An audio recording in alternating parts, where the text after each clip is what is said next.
చాలా మందిని చూస్తూ ఉంటాను నేను. ఈ బిజినెస్లోకి వచ్చేప్పటికి 6 years అవుతా ఉంది. ఈ 6 yearsలో నా టీం వచ్చేసి అరౌండ్ ఒక 1.5 lakh టీం ఉంది, 1.5 టీం ఉంది నాకు. 1,50,000 మంది టీంని డైరెక్ట్గా ఇండైరెక్ట్గా కలిసి వాళ్ళతో డిస్కస్ చేసిన ఎక్స్పీరియన్స్తో నాకు అర్థమైంది ఏంటంటే, ఓటమి అనేది ఎక్కడి నుంచో రాదు. ఓటమి ఎప్పుడు బయట నుంచి రాదు. ఓటమి మన లోపల నుంచే వచ్చింది. ఎవడో వచ్చి చెప్తాడు నీ వల్ల కాదు, నీ వల్ల కాదు చెప్పినప్పుడు ఏమనిపించదు. ఆ తర్వాత కొన్ని కారణాల్లో నా వల్ల ఇద్దా అని మనకు లోపల అనిపించింది చూసారా, అప్పుడు స్టార్ట్ అయింది అసలైన ఓటమి. నా వల్ల అవుతుందా, నేను చేయలేస్తున్నా అని అనుకొని నా వల్ల కాదు, నేను చేయడానికి నాకు వద్దు, ఇంకేదైనా చూద్దామని మనం మొదలు పెట్టాం చూసారా, అదే మన రియల్ ఓటమి. చాలామంది బయట నుంచి ఓడిపోరు, లోపల నుంచి చిన్నగానే ఓడిపోతారు. నేనేం కోరుకుంటున్నా అంటే, అన్నిటికంటే దరిద్రం ఏంటంటే ఎవడో వచ్చి చెప్తే వదిలేయటం కాదు, మనకు మనమే అనుకుంటాం నా వల్ల కాదు, నాకు చేత కాదని. నా వల్ల కాదు, నాకు చేత కాదు అనుకోవటానికి మించిన దరిద్రమే లేదు అసలు. ఎప్పుడు కూడా ఏదైనా ఒక పని మనం తీసుకుంటే, ఈ భూమి మీద ఎవడన్నా ఒకటి చేయగలిగితే మనం కూడా చేయగలుగుతాం. నాకు తెలిసిన ఒకే ఒక ఫార్ములా అది. చిన్నప్పుడు మనకు సైకిల్ తొక్కరాదు, డైరెక్ట్ సైకిల్ తొక్కినా తొక్కలే, కింద పడ్డాం చాలాసార్లు. ఎస్ఆర్ ఒక వ్యక్తి సైకిల్ తొక్కగలిగిందంటే మనం ప్రాక్టీస్ చేస్తే మనం కూడా తొక్కొచ్చా లేదా, సైకిల్ తొక్క నేర్చుకోవచ్చా లేదా. ఒక వ్యక్తి స్విమ్మింగ్ నేర్చుకుంటే, ఈత కొట్టడం నేర్చుకుంటే మనం కూడా ఈత నేర్చుకోవచ్చా లేదా. ఎస్ఆర్ ఒక వ్యక్తి కార్ తోలటం నేర్చుకుంటే మనం కూడా తోలటం నేర్చుకోవచ్చా లేదా. ఎస్ఆర్ ఎంతమందికి వచ్చు డ్రైవింగ్, కార్ తోలటం ఎంతమందికి వచ్చు, మిగతా వాళ్ళకి రాదు, వీళ్ళకి వచ్చు. మీరు నేర్చుకుంటే మీ వల్ల కూడా ఇద్దా కదా. ఎస్ఆర్ ఈవెన్ ఫ్లైట్ తోలటం మనకి ఎవరికి రాదు, కానీ నేర్చుకుంటే మనం తోలేస్తాం లేదా. ఎస్ఆర్ అంటే ఒక వ్యక్తి చేయగలిగిందంటే అదే పనిని మనం నేర్చుకోవడం ద్వారా మనం కూడా చేయగలుగుతాం. ఇప్పుడు నేను నెలకి 4 లక్షలు సంపాదిస్తున్నా అంటే నేనేం చేశాను అదే పని మీరు చేస్తే మీరు కూడా 4 లక్షలు సంపాదించవచ్చా లేదా. ఎస్ఆర్ అయిద్దా కదా, 100% అవుతుంది. కానీ ప్రాబ్లం ఏంటంటే 4 లక్షలు వస్తున్నాయి, నెక్స్ట్ 5 వస్తాయి, 10 కూడా వస్తాయి. ఎందుకంటే నాకు విజన్ క్లియర్గా ఉంది, ఏం చేయాలో నాకు పిక్చర్ క్లియర్గా ఉంది, క్లారిటీగా ఉంది. చాలామంది ఏం చెప్తారంటే, ఆయన ముందు జాయిన్ అయ్యింది కాబట్టి ఆయనకు వచ్చింది. మీకు విషయం చెప్తున్నా, నా పైన కూడా ఇంకో 2 వాడి ఇంకా 50,000 60,000. మరి నాకెందుకు వచ్చినాయి అంటే, ఇక్కడ ఎడ్యుకేషన్ చాలా ఇంపార్టెంట్. ఎడ్యుకేషన్ ఏం చేస్తే రిజల్ట్ వచ్చిందో అదే పని చేస్తేనే రిజల్ట్ వచ్చింది. ఎస్ఆర్ అవునా కదా. పూరి చేయాలనుకోండి, ఏం చేయాలి, పూరి ఏం చేస్తే తయారైతే ఆ పని చేస్తేనే పూరి తయారైంది, అవునా కదా. నువ్వు దోశ పిండి తీసుకుపోయి అందులో వేసినావు అనుకో, అయిందా పూరి, అర్థమైందా. అంటే ఏ పని చేస్తే రిజల్ట్ వచ్చిందో ఆ పని చేస్తేనే రిజల్ట్ వచ్చింది. మీ గతాన్ని ఒకసారి చూడండి, ఒక 5 years నుంచి మీరు ఏం చేస్తున్నారో దాని ఫలితం మీరు ఈ స్థాయిలో ఉన్నారు. మనం గతంలో ఏం పని అయితే చేసుకుంటూ వచ్చామో దాని రిజల్ట్ ఈ రోజు ఉంది. మీ ఇన్కమ్ ఏం పని చేస్తే ఇక్కడ దాకా వచ్చినామో అదే పని చేస్తే నువ్వు అక్కడే ఉంటావు. ఏదైతే పని చేస్తున్నామో ఆ పని చేయడం వల్ల ఏం రావాలో అది వస్తూ ఉంది. అసలు ఉదాహరణకు ఒక టీచర్ ఉండు, స్కూల్లో చెప్తాను 10,000 15,000 వస్తూ ఉంది. ఆయన అదే పని చేస్తే ఆయనకు అదే పని 15,000 వచ్చింది. 50,000 రావాలి, 1,00,000 రావాలి, 2 లక్షలు రావాలంటే వచ్చిద్దా, రాదు. ఒక కాంట్రాక్టర్ ఉండు, ఒక కూరగాయల షాప్ ఉండు, ఒక రైతుండు, ఆయన చేసే పని వల్ల ఆయనకి ఏమొస్తుందో అదే వస్తూ ఉంది. కానీ కోరిక ఆశ మాత్రం ఎక్కడుంది, 1,00,000 రావాలి, 2 లక్షలు రావాలని ఉంది. కోరిక అక్కడుంది, చేసే పని ఇక్కడ ఉంది, ఏం రావాలో అదే వస్తూ ఉంది. నేనేం చెప్తున్నా అంటే, మీ రిజల్ట్ చేంజ్ కావాలి అంటే మీరు చేసే పని కూడా చేంజ్ కావాలి. మీ పని చేంజ్ కాకుండా మీ రిజల్ట్ ఎప్పటికీ చేంజ్ కాదు. అందుకే మీ పనిని కొంచెం చేంజ్ చేయండి, ఆటోమేటిక్గా మీ రిజల్ట్ చేంజ్ అవుతుంది. నేను ఇదే విషయం చెప్తే నేనేం చెప్పా అంటే పని చేంజ్ చేయండి అని చెప్పా ట్రైనింగ్లో. ఆ తర్వాత ఒక 2-3 లీడర్స్ వచ్చి ఏం చెప్పారంటే, సార్ ఒకటి 2500 కట్టే స్కీమ్ ఒకటి వచ్చింది, గ్యాస్ డివైజ్ ఒకటి వచ్చింది, తర్వాత 50,000 కడితే సరిపోయింది సార్ అని చెప్పి నాతోనే చెప్తున్నారు. ఏంద్రా బాబు మొన్ననేగా మీటింగ్కి వచ్చిందంటే, మీరేగా సార్ చిన్న చేంజ్ చేయమన్నారు, నేను కంపెనీ చేంజ్ చేసిన అని చెప్తున్నాను. కంపెనీకి చేంజ్ చేయమని చెప్పట్లేదు నేను. మీరు చేసే పని, మీ ఎబిలిటీని చేంజ్ చేయండి. మీరు చేసే ఏదైతే స్ట్రెంత్ ఉందో దాన్ని కొంచెం ఎఫర్ట్ పెట్టండి.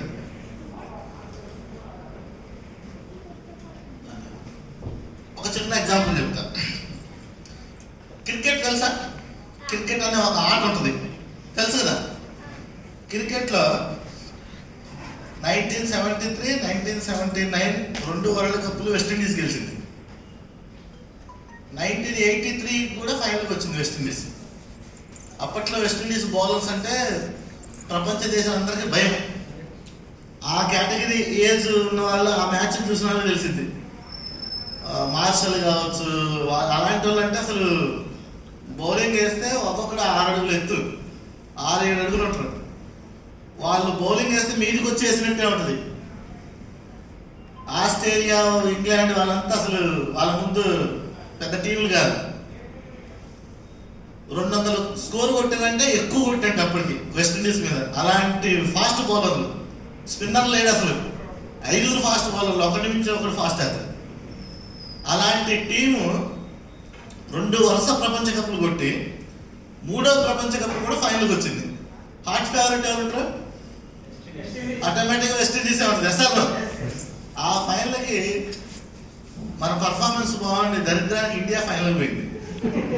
ఫైనల్లో వెస్టిండీస్తో తలపడాలి. దౌర్భాగ్యం అంటే ఫస్ట్ బ్యాటింగ్ ఇండియాదే. ఇండియా ఫస్ట్ బ్యాటింగ్ అయితే వాళ్ళ బౌలింగ్ దాటికి 183 ఆల్అవుట్ ఇండియా. 60 ఓవర్ల మ్యాచ్లు, అప్పుడు 50 ఓవర్లు కాదు, 60 ఓవర్ల మ్యాచ్. 60 ఓవర్ల మ్యాచ్లో కూడా మన వాళ్ళు 183 ఆల్అవుట్ అయింది. ఆ తర్వాత వెస్టిండీస్ వాళ్ళు బ్యాటింగ్ దిగి రిచర్డ్స్ వాడి పేరు ఏదో ఉంది, వాడు దిగి ఫస్ట్ ఆడిన 13 బంతుల్లో 8 బౌండరీలు కొట్టిండు. 13 బాల్ ఆడితే 8 4 కొట్టిండు. పరిస్థితిలో నేను ఎట్లుందో. మన వాళ్ళు బౌలింగ్ అయితే 183 అంటే వాళ్ళకి పెద్ద స్కోర్ కాదు. ఎట్లా ఆడుకుంటారంటే గల్లీలో ఆడుకుంటారు చిన్నపిల్లగారితో. చిన్నపిల్లగారితో ఆడి ఎటు బాల్ వేసినా కొడితే 4 పోతుంది. అలాంటి టైంలో కపిల్ దేవ్ ఒక మెరాకిల్ చేసింది. ఏం చేసిందంటే, ఈ రిచర్డ్స్ గారు కొట్టిన ఒక బంతి బ్యాటింగ్ సరిగ్గా తగలక బౌండరీ లైన్కి దగ్గరలో, అంటే మిడ్ ఆన్ ఫీల్డర్ అంటే బౌండరీ లైన్ దగ్గరలో బాల్ గాల్లో వేసి పడతా ఉంటే కపిల్ దేవ్ ఏం చేసిందంటే, ఇట్లా వెనక్కి వెళ్ళి క్యాచ్ పడితే దాన్ని రీచ్ కాలేమని బాల్ ఇట్లా పోతుంది వెనక్కి, వీడు ఇటు తిరిగి ఇటు నుంచి ఉరికిపోయి బాల్ పట్టుకుంది క్యాచ్. ఎట్లా మనం ముందుకెళ్ళి పట్టుకుంటే ఈజీ, కానీ వాడే చేసిన బాల్ ఇటు పోతుంటే ఇటు తిరిగి బాల్ ఇట్లా చూసుకుంటే ముందుకు ఉరికిపోయి క్యాచ్ పట్టింది. ఆ ఒక్క క్యాచ్ మ్యాచ్ని మార్చింది. 141కి వెస్టిండీస్ ఆల్అవుట్ అయింది. లైఫ్లో ఒక చిన్న డెసిషన్ రిజల్ట్ని చేంజ్ చేసింది. అసలు జరిగిన విషయం అది కాదు. మ్యాచ్ అయిపోయిన తర్వాత వెస్టిండీస్కి మైండ్ బ్లాక్ అయింది. ఒక 11 మంది బచ్చాగాళ్ళు వచ్చి, అసలు ఇండియా అంటే అప్పుడు బచ్చా టీం, 11 మంది బచ్చాగాళ్ళు వచ్చి మన మీద మ్యాచ్ కలిసి వరల్డ్ కప్ తీసుకోవటం అని చెప్పేసి వెంటనే వెస్టిండీస్ బోర్డు ఏం చేసిందంటే, మన ఇండియన్ బీసీసీ వాళ్ళతో మాట్లాడేసి ఒక పెద్ద లాంగ్ టూర్ పెట్టారు. 6 టెస్టులు 6 వన్డేలు. అసలు ఇండియా ఫ్లూక్లో గెలిచింది, లక్లో గెలిచింది వరల్డ్ కప్, దానికి ఎబిలిటీతో గెలవలేదు అని చెప్పేసి ప్రూవ్ చేస్తామని చెప్పేసి మ్యాచ్లు పెట్టారు. 6 మ్యాచ్లు వన్డేలు క్లీన్ స్వీప్ కొట్టారు. ఎలాంటి క్లీన్ స్వీప్ అంటే, ఎవరు వెస్టిండీస్ గెలిచింది, ఇండియా కాదు. ఇండియాని ఒక్కొక్క మ్యాచ్ లో కనీసం 150 పరుగులు తేడాతో ఓడించారు. 150 పరుగులు 180 పరుగుల తేడాతో ఇండియాని 6 మ్యాచ్లు నలిపి పారేశారు. అప్పుడు అంత వరల్డ్ ప్రపంచం మొత్తం అనుకున్నారు ఇండియా నిజంగా ఫ్లూక్ లో గెలిచిందట్టుందని, ఏదో లక్కులో గెలిచింది, వెస్టిండీస్ మీద టాలెంట్ తో గెలవలేదని చెప్పేసి పేపర్లు, మీడియా, క్రికెటర్లు అంతా కామెంట్ చేయడం మొదలు పెట్టారు.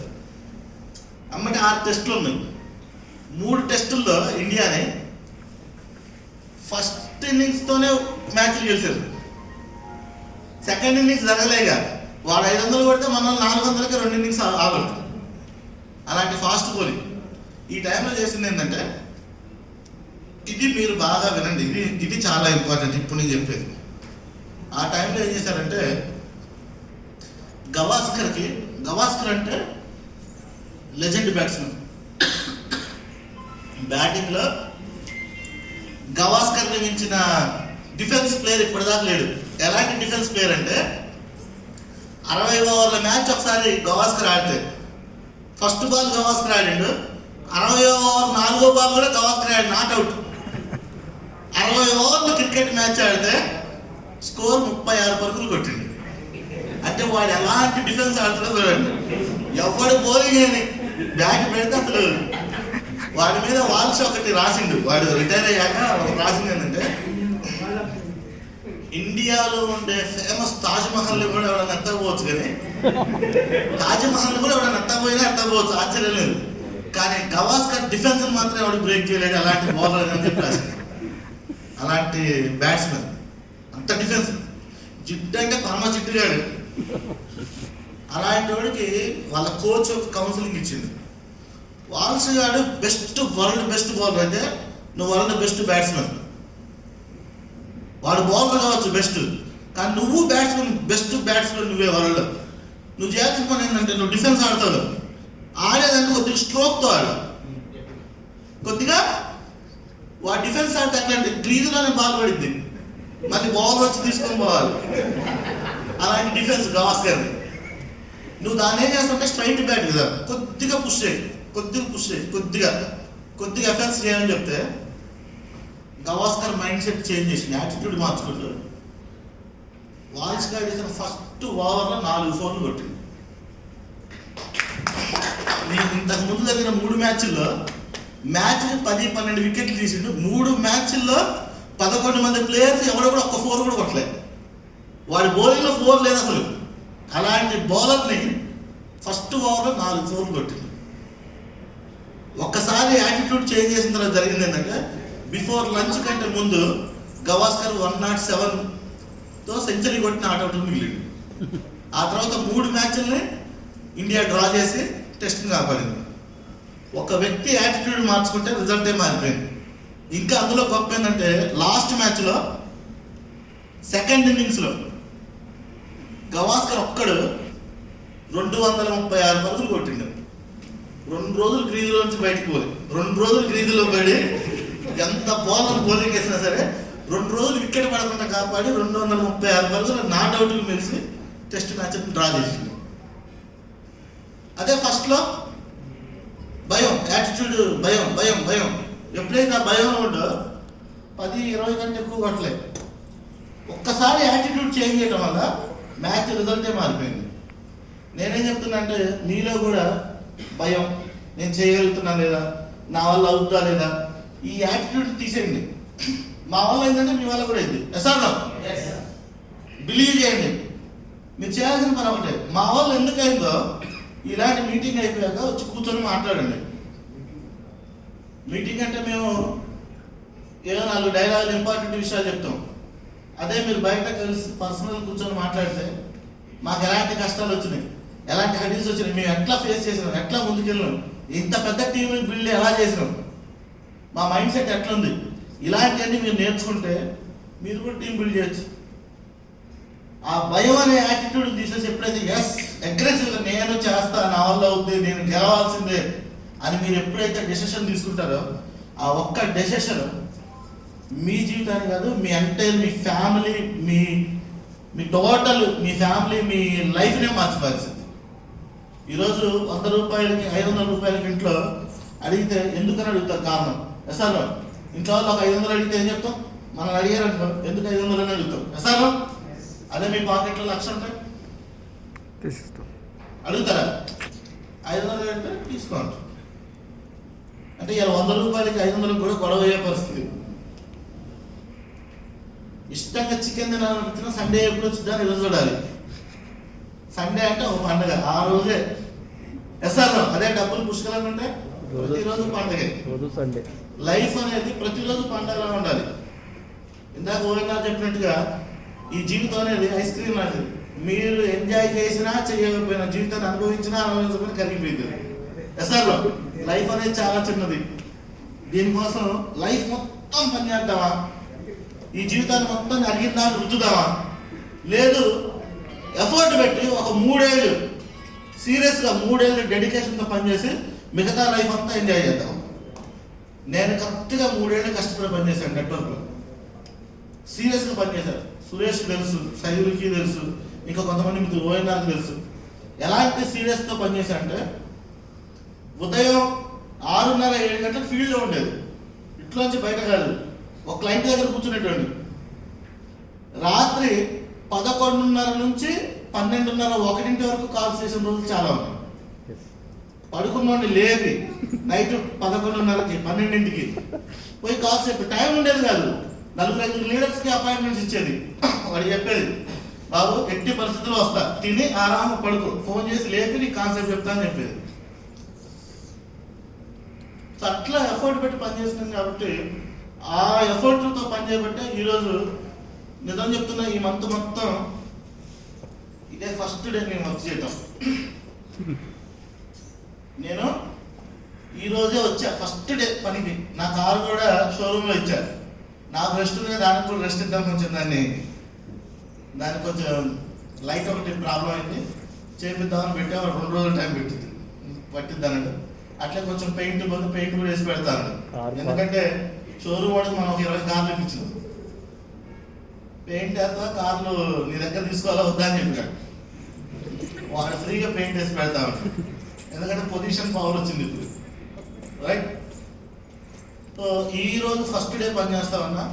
ఇందాక యాప్ ఆన్ చేసి చూసా, స్టిల్ ఇప్పటికి బిజినెస్ 31 లక్ష బీవీ అయింది నాకు.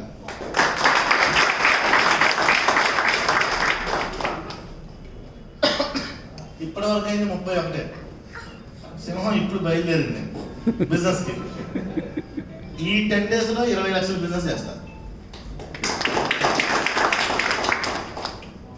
నాకు 10 రోజులు 20 లక్షలు చేస్తాను, నాకు కాన్ఫిడెన్స్ ఉంది.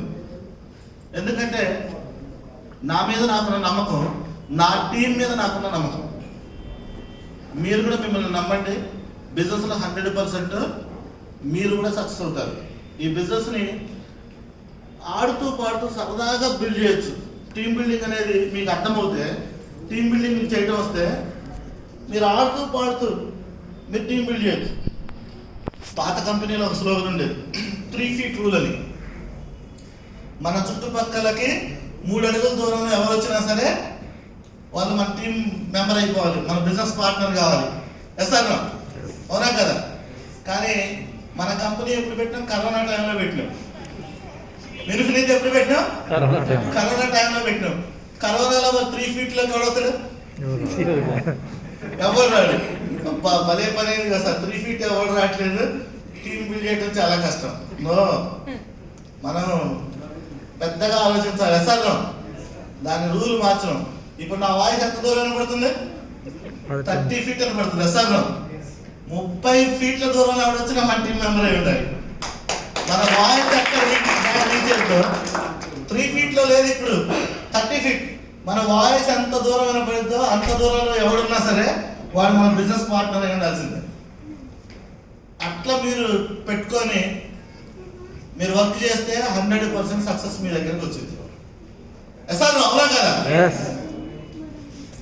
ఒక చిన్న స్టోరీ ఒకటి చెప్తా మీకు.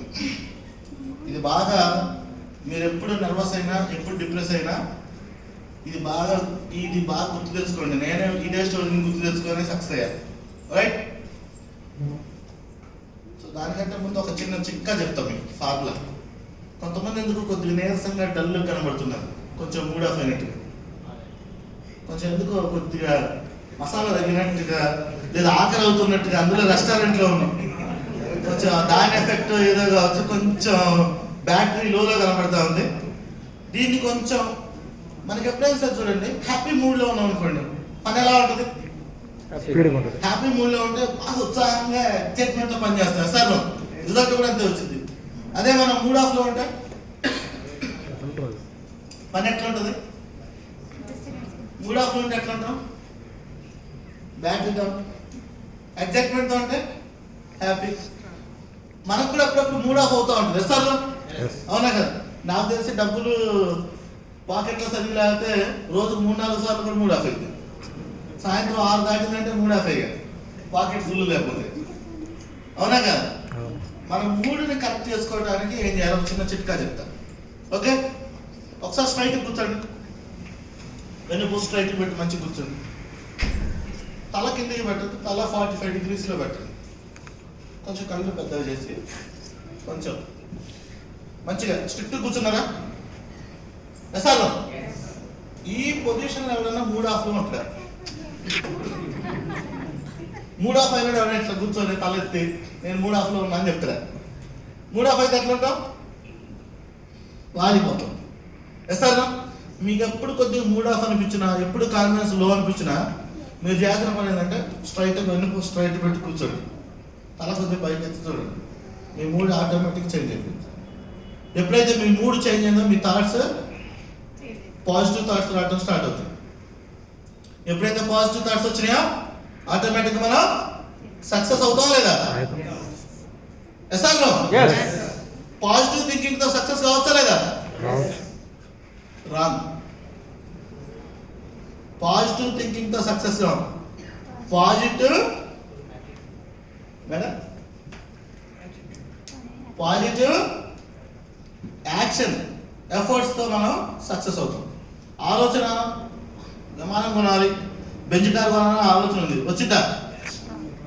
ఆలోచన ఉన్నంత మాత్రం రాదు, అది రావడానికి నువ్వు పని చేసి ఎఫర్ట్ పెడితే అది వచ్చింది. సార్, 1,00,000 రూపాయలు ఎంతమందికి రావాలి? నెలకి 1,00,000 అందరికి రావాలి, చెయ్యెత్తన వాళ్ళకి కూడా రావాలి. ఇస్తే వస్తారు, వాళ్ళకు కూడా తీసుకోవచ్చు. ఈ చెయ్యెత్తడానికే బద్ధకం, 1,00,000 ఎంత వచ్చింది? యాక్షన్ అంటే ఆలోచన ఉంటే 1,00,000 రాదు. ఈ 1,00,000 రావడానికి ఏం చేయాలి? ఆ పని చేస్తే 1,00,000 వచ్చింది. సార్, అందుకే పాజిటివ్ థింకింగ్తో పాటు పాజిటివ్ యాక్షన్ ఎఫర్ట్ 2 ఉంటేనే సక్సెస్ అవుతాం. చిన్న స్టోరీ చెప్పి నేను సెషన్ స్పీడప్ చేస్తా.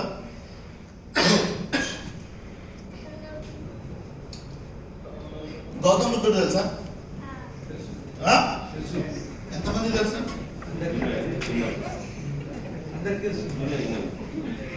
గౌతమ్ బుద్ధుడు అనే ఒకడు ఉండేది తెలుసా మీకు? ఆయన అసలు పేరేంది? సిద్ధార్థుడు. Okay, very good. ఎవరైనా ఒక రాజు కుటుంబం నుంచి వచ్చిన ఒక గొప్ప వ్యక్తి, రాజు కొడుకు, యువరాజు. అయితే ఈయనకి చిన్నప్పుడు పుట్టినప్పుడు రాజులు ఏం చేస్తారు? జాతకం చూపిస్తారు. ఈ స్టోరీ వినండి, మీ లైఫ్కి బాగా ఉపయోగపడుతుంది.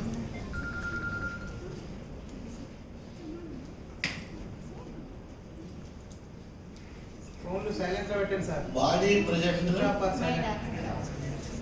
ప్రజెంట్ మైండ్ ఉపయోగం లేదు దానివల్ల.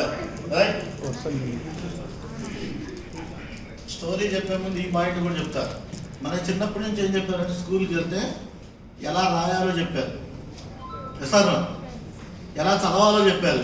ఎస్ఆర్ ప్రాబ్లం ఏం చేశారంటే ఎలా వినాలో చెప్పాలి. అందుకే మన పక్కనే ఉంటారు, వచ్చినప్పుడు హాయ్ బాయ్ అనుకుంటాం, కానీ వాడి పేరు ఏదో అంటే ఏదో చెప్పి గుర్తులేదు అంటే వాడు చెప్పిండు కానీ వినలేము మనం సరిగా. ఇక్కడ నేను కూడా చెప్తా, చెప్పినంతసేపు కొంతమంది చప్పట్లు కొడతారు, కొంతమంది నవ్వుతారు, కొంతమంది ఎగ్జైట్మెంట్ లేదు. వీడు మాత్రం ఏం కాదు,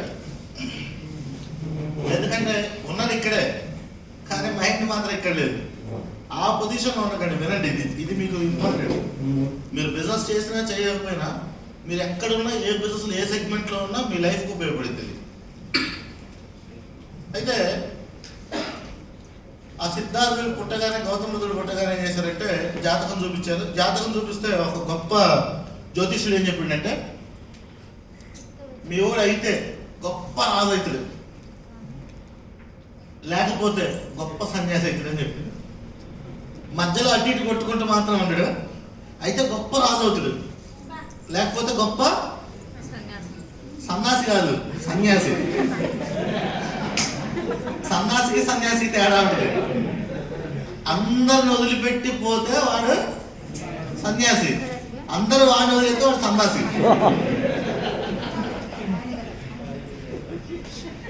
ఓకే, సో వీడు రాజుకి మరి ఒకవేళ వీడు సన్యాసి అయిపోతే మరి ఇంత పెద్ద రాజ్యాన్ని ఎవరు చూసుకుంటారని చెప్పేసి, మరి ఏం చేస్తే మా వాడు రాజు అవుతాడు, సన్యాసిగా ఉంటున్నారంటే ఏం చేయాలని చెప్తే ఆయన ఏం చెప్తాడంటే, మీ వాడికి ఎప్పుడు మూడు ఆఫ్ కావద్దు, మూడు చేంజ్ కావద్దు, అంటే ఆలోచన రావద్దు. ఎందుకు ఇది ఇట్లా ఎందుకు జరుగుతుంది అని ఆలోచన వచ్చిందంటే మీ వాడు అన్ని వదిలిపెట్టిపోతాడని చెప్పేసి చెప్తాడు.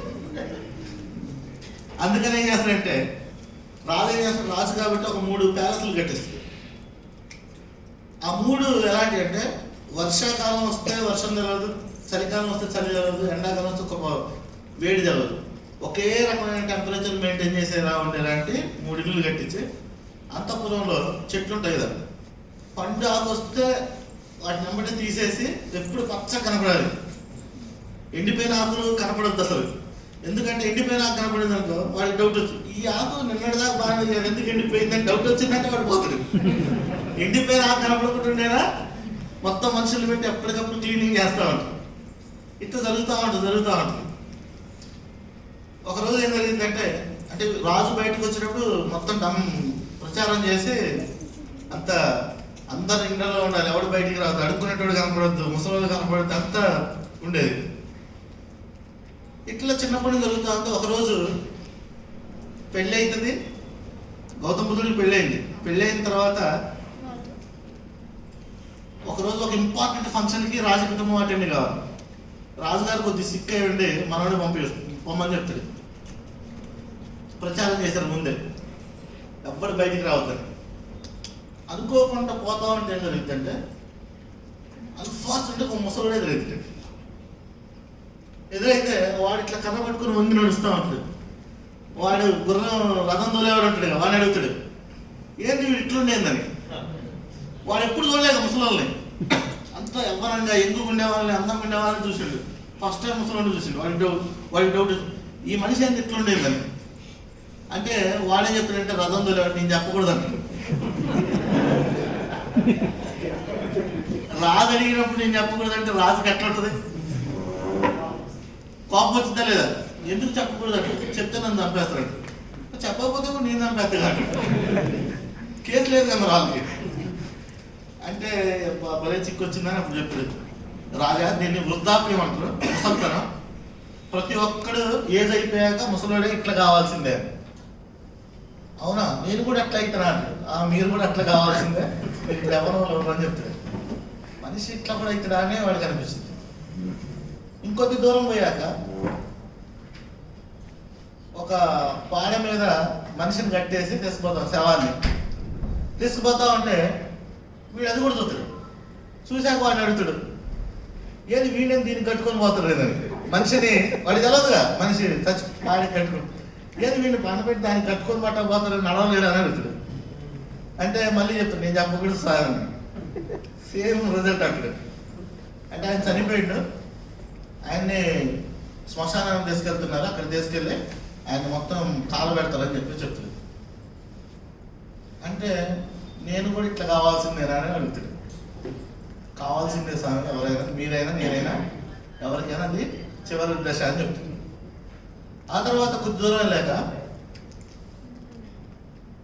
ఒక డిఫరెంట్ వేషధారంతో ఒక సన్యాసి కాషాయం దుస్తులు వేసుకొని వాడు ఏం చేస్తుంటే ఒకరు ఎదురైతే, అప్పటిదాకా రాదంటే కిరీటం అయ్యి కోటు బూటు అవన్నీ చూసిండు.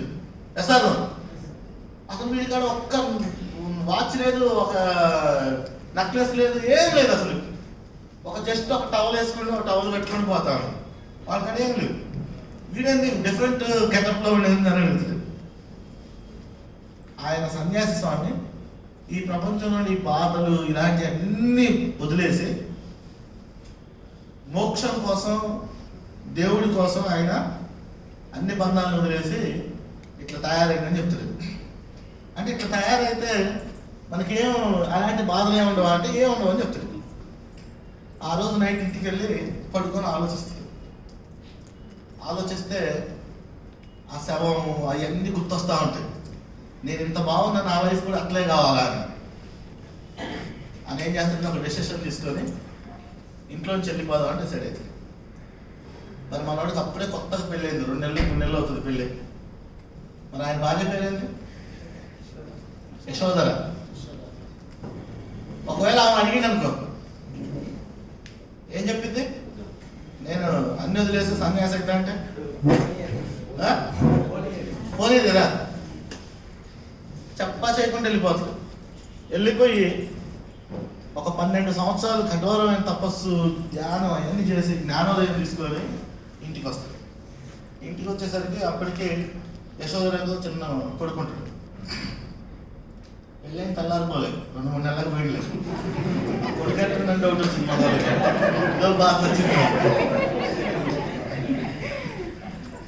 రైట్. సో వచ్చేసరికి చిన్న కొడుకుంటాడు. ఆమె కొత్త పెళ్ళి అయినా వచ్చింది, బాధతో వచ్చి కాళ్ళ మీద పడి ఏడ్చింది. స్వామి మీరు నాకు ఒక్క మాటను చెప్పిపోవద్దా మీరు అంటే? ఆయన మోక్షం కలిగినంతా అయిన తర్వాత చాలా పేరు వచ్చింది కదా. పేరు వచ్చాక ఇంటికి వస్తుంది. వచ్చేసరికి ఆయన మీ పేరు గొప్పగా ఉంది వింటున్నా, కానీ మీరు నాకు ఒక్క మాట చెప్పిపోవాల్సింది స్వామి, నన్ను ఇట్లా వదిలేసిపోయారు అని చెప్పేసి అంటే అప్పుడు అడుగుతాడు, నిజంగా నేను ఆ రోజు రాత్రి నీకు చెప్పుకుంటే పంపించేదానివా?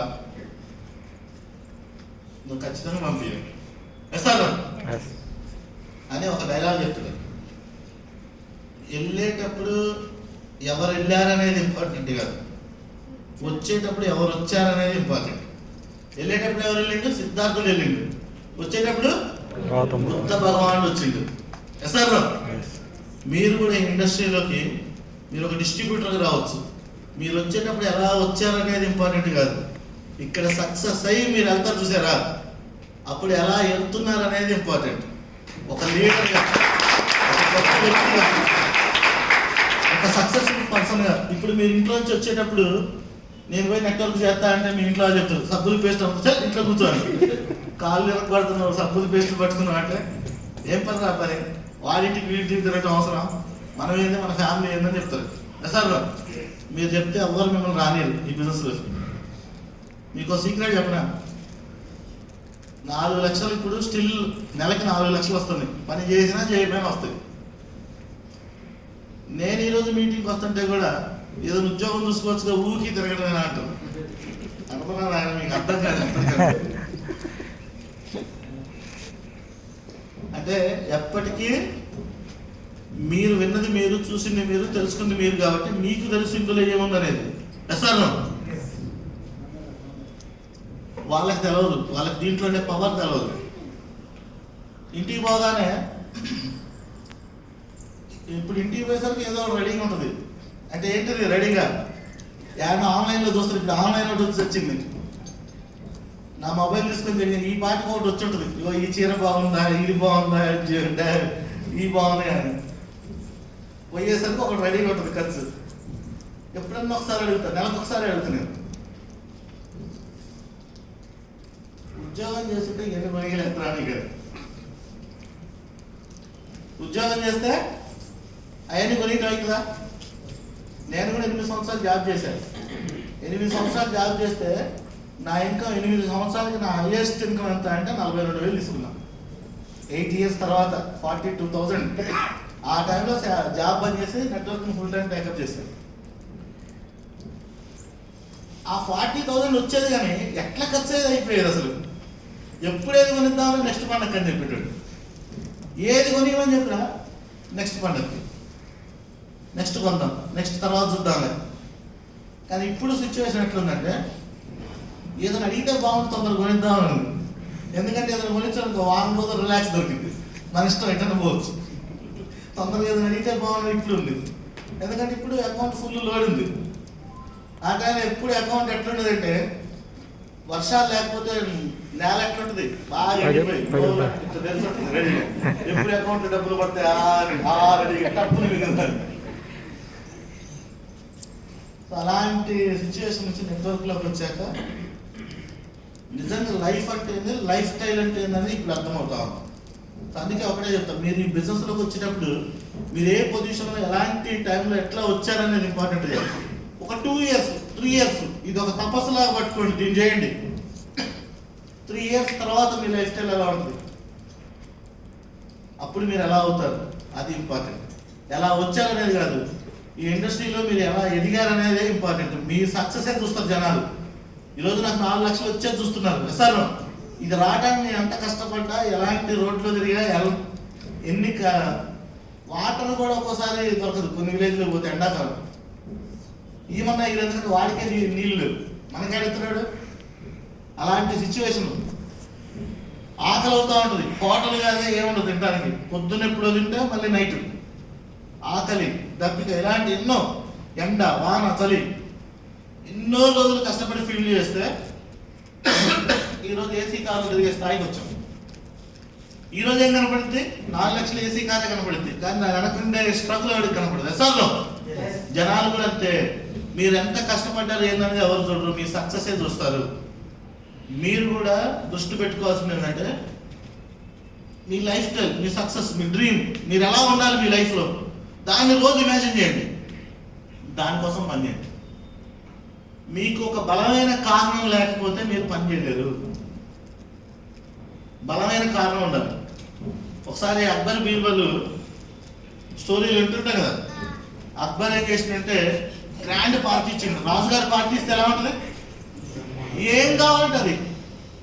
స్వీట్లు చెప్పండి, ఏం స్వీట్ అంటే ఇష్టం మీకు? గులాబ్ జామ్. ఇంకా స్వీట్ల పేర్లు తెలదా? లడ్డు పాలకోవా. ఇంకా రాజుగారు విందు పార్టీ ఇస్తే ఒక గులాబ్ జామున్ పెడతారా? ఆ కలకోవా ఏంటది? అదేందో కలకత్తా అదే పెట్టరా? ఎన్ని పెడతాడు? ఏం తింటే అది భోజనం, వెజ్ నాన్ వెజ్. పంచభక్ష ప్రమాణం. రాజుగారు అంటే నాన్ వెజ్ ఏం పెడతాడు?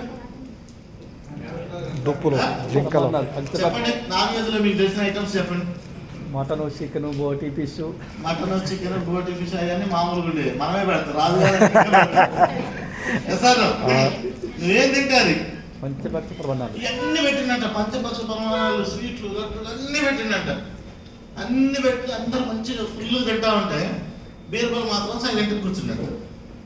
రాజుగారు అందరిని తిరిగి వచ్చి చూసి బీర్బల్ని ఏంద్రబాయ్ ఇట్లున్నావు అంటే ఏం లేదన్నాడు. అంత గ్రాండ్ పార్టీ ఇచ్చి ఏంటంటే ఆయన ఇట్లా నీరసం చెప్తే ఎట్లా ఉంటుంది రాజుకి?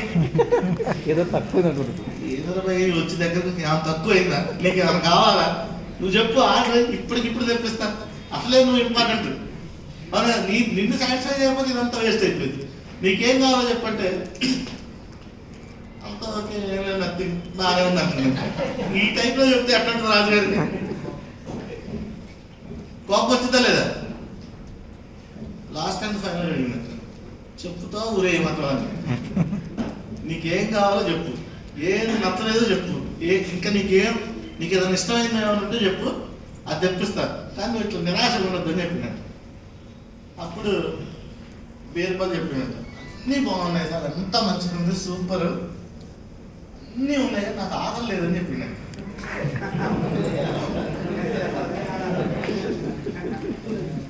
అన్నీ ఉంచుకొని ఆకలి లేకపోతే ఏం చేసుకుంటారు?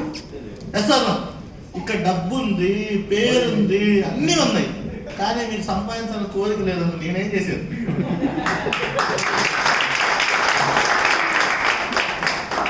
మీలో అది ఉంటే నేను వచ్చి మీటింగ్ చెప్పాల్సిన పని లేదు, నేను వచ్చి ఫీల్డ్కి రావాల్సిన పని లేదు. కొంతమంది చెప్తారు సార్ నాకు ఒక టీమే ఉంది సార్, రెండోది లేదు, నేనేం చేయమని. అది చేస్తేనే డబ్బులు వచ్చేది. కంపెనీ ఏం చెప్పింది, 2 ఇతనే డబ్బు, 1 లేదు. వేస్తాను అవుతుంది కానీ రెండోది కొద్దిగా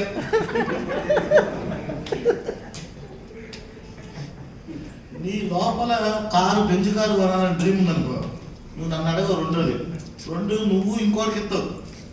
ఎవడన్నా పని చేయకపోతే ఇచ్చాడు బాగా ముగ్గురా నడురా బాబు నిన్ను నేను తీసుకొస్తారా అని చెప్పి పట్టవు. అందుకే లోపల మనకి బలమైన డ్రీమ్ ఉంటే శైలుగా చెప్తా ఉంటారు, మిగతా చెప్తా ఉంటారు.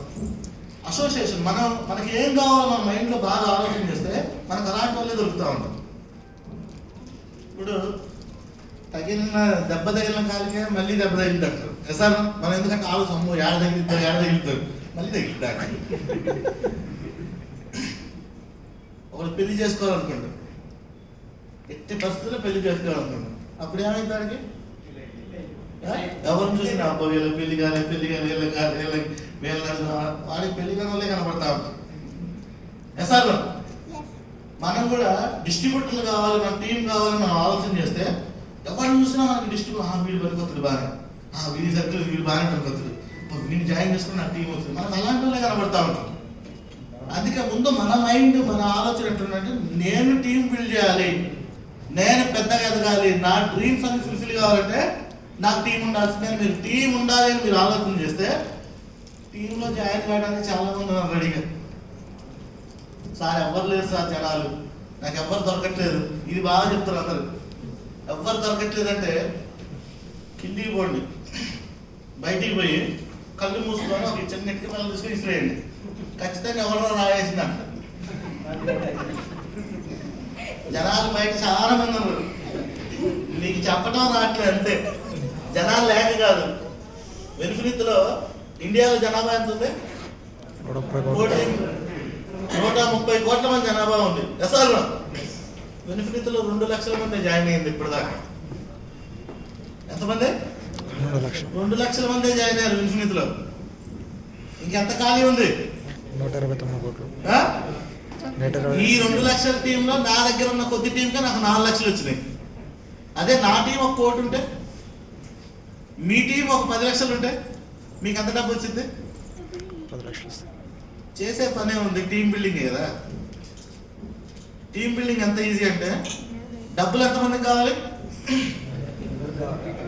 ఇదే విషయం మీరు బయటికి పోయి అడగండి, వాళ్ళు కూడా చేయొచ్చు. జనాలందరికీ డబ్బులు కావాలనే ఉంది. సార్ నాకు వద్దు డబ్బు, డబ్బు పాపిస్తుంది, నాకు డబ్బులు ఇవ్వద్దు అని 500 రూపాయల నోటు దగ్గర చింపి ఆడబడేస్తుడు. ఆడ ఉందా? కనపడిందా మీకు? ఎవడు కనపడ్డు? వీళ్ళు కొంతమంది చెయ్యేస్తారు కానీ ముందు వాళ్ళకే కావాలి డబ్బులు. సార్ డబ్బులు ప్రతి ఒక్కడికి కావాలి. డబ్బు వచ్చే మార్గం చెప్తారా అంటే ఎవడైనా వింటాను రెడీ. డబ్బులు వచ్చే మార్గం చెప్తా అంటే వద్దనేటోడు ఉండాలి.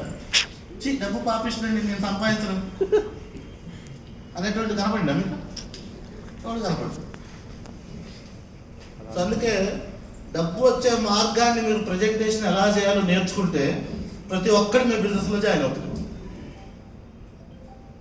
నేను అందుకే సింపుల్గా ఏం చెప్తా అంటే, డాక్టర్ వర్షాకాలం వస్తే సీజన్ వచ్చింది అంటే సార్, ఒక టీచర్ ఎండాకాలం వచ్చిందంటే సెలవు వచ్చింది అంటాడు, అబ్బా హ్యాపీ అంటాడు. సార్ అంటే ఒక్కొక్క ప్రొఫెషన్లో వాళ్ళు ఒక్కొక్క టైం వాళ్ళకి సీజన్ అన్సీజన్ ఉంటుంది. కానీ నెట్వర్కర్కి అన్సీజనే ఉండదు అసలు. సైకిల్ గారు చెప్పి కరోనా టైంలో కూడా డబ్బులు వచ్చినాయి టైంకి. సార్ నాకు కూడా వచ్చినాయి. కరోనా టైంలో కూడా డబ్బులు వస్తున్నాయి బాగా. ఈ 2 నెలలలో 7.5 లక్షలు వచ్చినాయి. ఈ 2 monthsలో కరోనాలో 7.5 లక్షలు సంపాదించిన. Without meeting, without 1-to-1 call, ఏం లేదు, కాల్స్ చేయలేదు. ఒక్క రౌండ్ అట్లా తిరిగా. కొంతమంది ఇంపార్టెంట్ అనే వాళ్ళ దగ్గరికి వెళ్ళా. ఇంట్లోనే ఉన్నా, మీరు ఇంట్లోనే ఉన్నారు, నేను ఇంట్లోనే ఉన్నా. సార్ 7.5 లక్షలు సంపాదించాను. That is power of network. ఒక్కసారి సిస్టమ్ సెట్ చేస్తే ఆ సిస్టమ్ మిమ్మల్ని నడిపించుకుంటే వెళ్ళింది.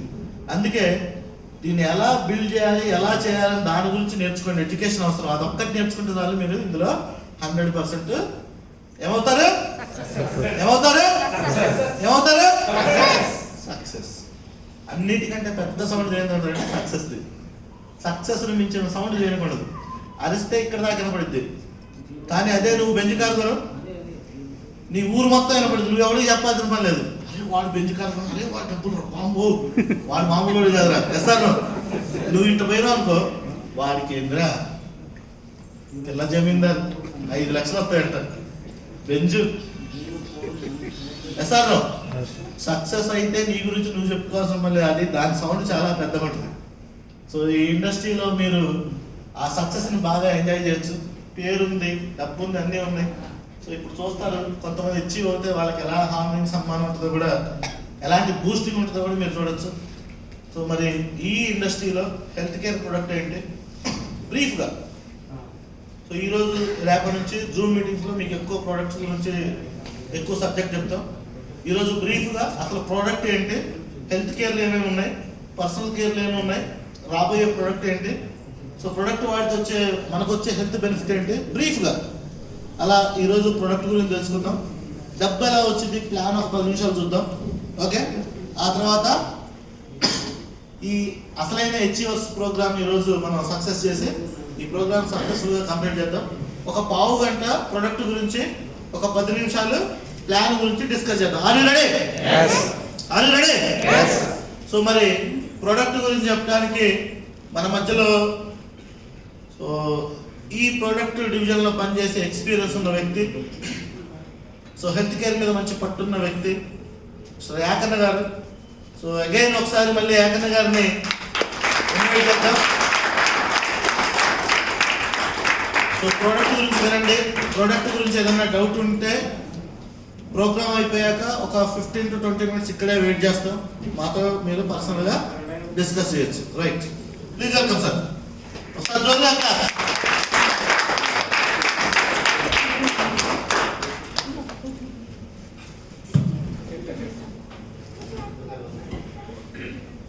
Happy morning.